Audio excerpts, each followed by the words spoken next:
এই যে হাদি ছেলেটা মারা গেল, ও বলতো আমি জুমার দিন মৌত চাই, আর জুমার দিনই মারা গেছে। কেননা আমাদের 2 ঘন্টা আগে জুমা শুরু হয়েছে এই সিঙ্গাপুরে। কয় ঘন্টা আগে? সূর্য এখানে 2 ঘন্টা আগে ঢুকছে, জুমা শুরু। জুমার দিন মারা গেছে। জুমার দিন যে মারা যায় ওর কবরে কোনো সওয়াল জবাব নাই, ওর আযাবে কবর নাই।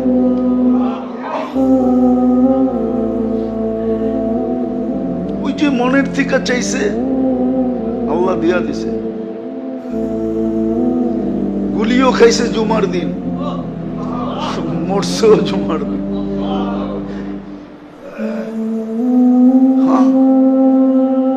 ওর কপাল খুলছে, যে মারছে ওরটা পড়ছে, ওর কপাল পড়ছে,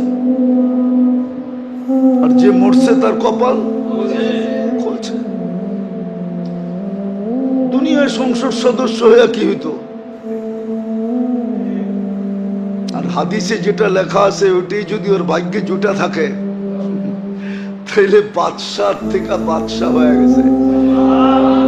ওর রাজত্বেই তো 70,000 অ্যাসেম্বলির মেম্বার হবে, মন্ত্রী পরিষদ হবে ফেরেশতা।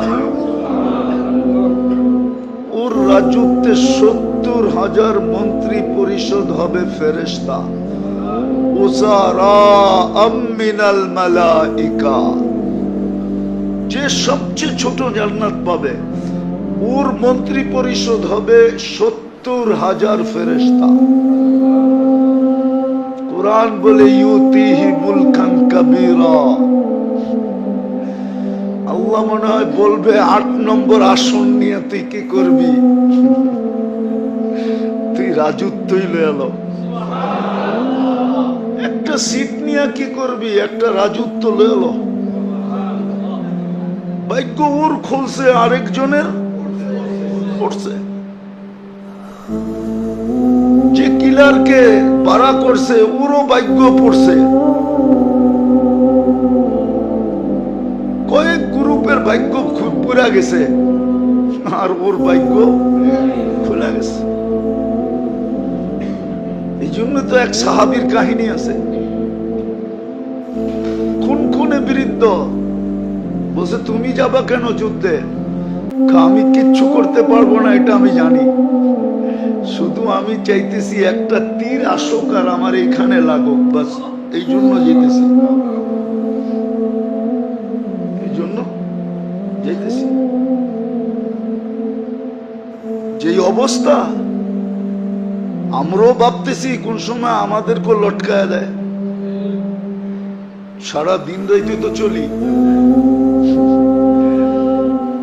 সারা দিন রাইতে তো চলতে থাকি। এই জন্য মেরে দোস্ত আখেরাতের সুযোগকে হাতছাড়া না করা চাই।